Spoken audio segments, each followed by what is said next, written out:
French தேசத்தில் பருந்து வாழும் தமிழ் மக்களின் வேண்டுகோளுக்கு இணங்க இல்லங்களில் இருந்தவாறு எல்லோராலும் அறியப்பட்ட பச்சைமட்டை புத்தகமான நடைமுறை பிரெஞ்சின் ஆசிரியர் பிரகலாதனின் நேரடி கண்காணிப்பில் ஜூமினூடாக இணையவழி கல்வி.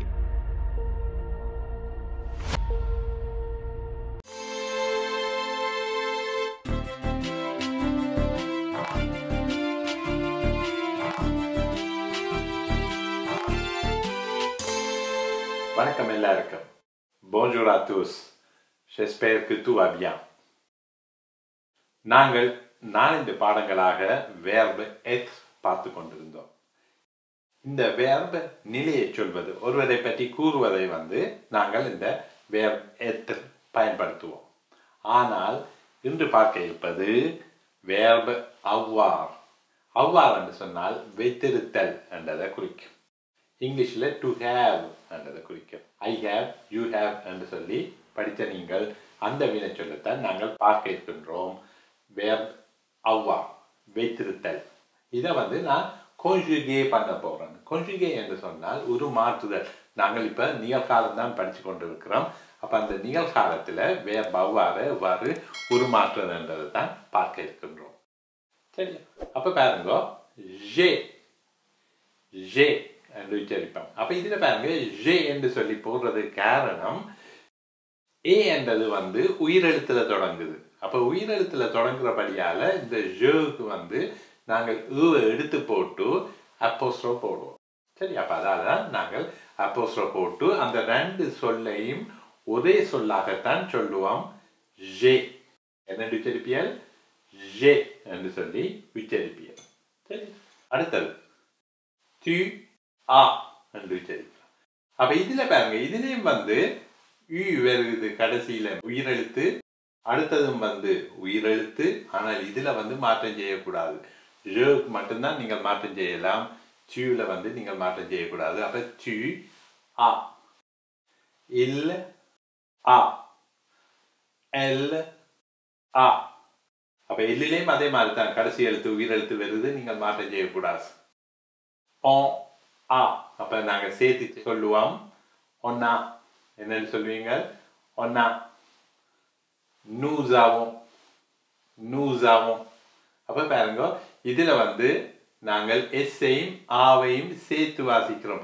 நாங்கள் முதல் சிலாப படிக்க பார்த்து நாங்கள் என்ன சரியா ரைட். அப்ப அதுல முதல் எழுத்து உயிரெழுத்து, பிறகு அங்காலையும் இன்னொரு உயிரெழுத்து வரைக்க நடுவில் இருக்கிற எஸ் செட் என்ற மாதிரி உச்சரிப்பியல்.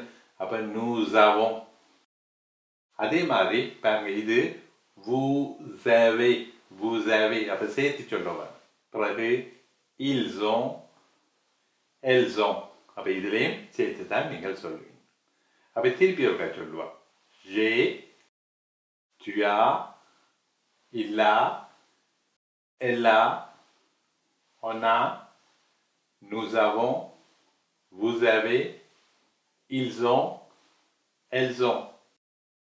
இந்த வினைச்சொல்லு ஒரு முக்கியமான வினைச்சொல்லு. இறந்த காலத்திலே நாங்கள் இந்த வினைச்சொல்ல பயன்படுத்துவோம். ஆகவே கட்டாயம் நீங்கள் இந்த வினைச்சொல்ல பாடமாக்கி வச்சிருக்கணும். சரி, இனி இந்த அர்த்தத்தை பார்ப்போம். அப்ப பாருங்க, ஜே என்று சொல்லுவோம். ஜே என்று சொன்னால் நான் வைத்திருக்கிறேன், என்னிடம் இருக்கிறது, என்னிடம் உண்டு அப்படி சொல்றதுக்கு நாங்கள் இந்த ஜே என்று சொல்லி சொல்லுவோம். துயா, நீ வைத்திருக்கிறாய், உன்னிடம் இருக்கிறது. சரியா, உன்னிடம் உண்டு என்று சொல்றதுக்கு அப்படி தமிழ்ல அர்த்தம் பெறும். இல்லா, அவன் வைத்திருக்கிறான், அவனிடம் இருக்கிறது. இல்லாட்டி அது வைத்திருக்கிறது, அதனிடம் இருக்கிறது, அதனிடம் உள்ளது என்று சொல்றதுக்கு நாங்கள் பாய்ப்போம்.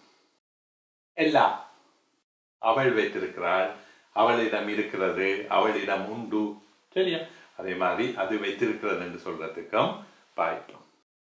ஒன்னா, நாங்கள் வைத்திருக்கிறோம் அல்லது நாம் வைத்திருக்கிறோம், எங்களிடம் உண்டு என்று சொல்றதுக்கு பாய்ப்போம்.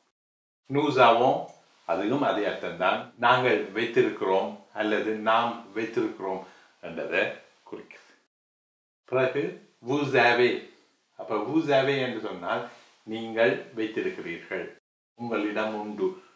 சரியா, அதே மாதிரி ils ont, elles ont ரெண்டுக்கும் அவர்கள் வைத்திருக்கிறார்கள் என்றதை குறிக்குது. சரியா?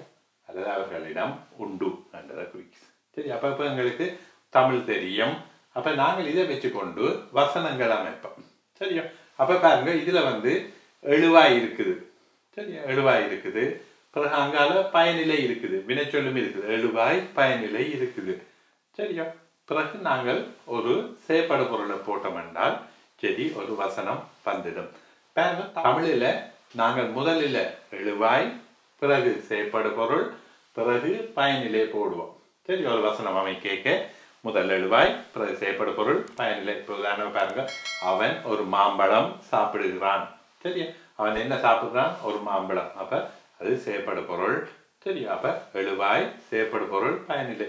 ஆனா பிரெஞ்சில் அப்படி இல்லை. பிரெஞ்சில் வந்து நாங்க என்ன செய்வோம் என்று சொன்னால், முதல்ல எழுவாய், அடுத்தது பயனிலை, பிறகுதான் செயற்படு பொருளை போடுவோம். இங்கிலீஷ் மாதிரியே. சரியா? இங்கிலீஷ்ல ஒரு வசனம் அமைக்க நீங்கள் இதே மாதிரி தான் அமைப்பீங்க. எழுவாய், பயனிலை, செயற்படு பொருள். எழுவாயை சொல்வோம் வந்து சுஜே. சரியா? பயனிலையை சொல்வோம் வந்து வேர்ப். சரி, செயற்படு பொருளை சொல்வோம் வந்து ஆப்ஜெ என்று சொல்லி. சரி, அப்ப இந்த முதல் 3 எழுத்தையும் பார்த்தீங்கள் என்றால் எஸ் வே ஓ. சரியா? அப்ப எஸ்வேஓன்ற வடிவத்தில் நாங்கள் பிரெஞ்சில் வந்து ஒரு வசனத்தை அமைப்போம். சரி, அப்ப இப்ப இதுல பாருங்க, எங்களுக்கு எழுவாய் தெரியும், பயனிலை தெரியும், ஒரு செயற்படு பொருளை போடுவோம். நாங்கள் இனி வசனங்கள் அமைப்போம். அப்ப நான் உங்களுடைய புத்தகத்தை வச்சிருக்கிறேன் என்று சொல்லி சொல்ல போறேன். அப்ப என்ன பிரெஞ்சில் சொல்லுவேன்?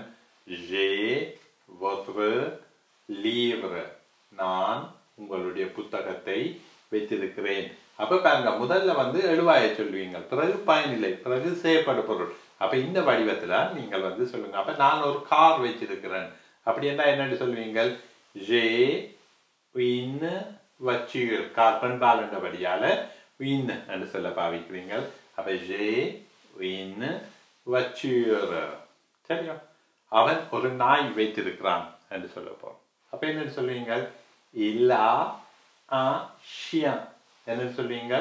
Il a un chien. அவன் ஒரு பூனை வைத்திருக்கிறான். அப்ப சொல்லுங்க அப்பம். Il a un chat. Il a un chat. சரி, நீ ஒரு பேனை வைத்திருக்கிறாய். பிரெஞ்சில் சொல்லுங்க. அப்ப tu as un stylo.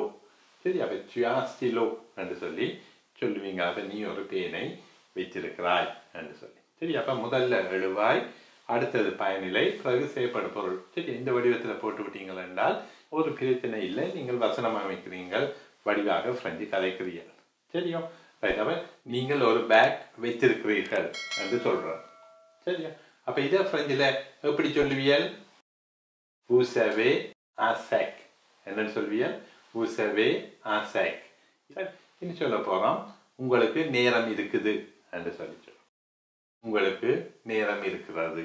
அப்ப vous avez le temps. Vous avez le temps. அப்ப vous avez le temps. சரியா? ரைட். அப்ப இப்படிதான் நீங்கள் பிரெஞ்சில் வசனம் அமைப்பீர்கள். சரி, இனி சொல்ல போறேன், எனக்கு ஒரு நண்பன் இருக்கிறான். அப்ப என்னன்னு சொல்லுவீங்க?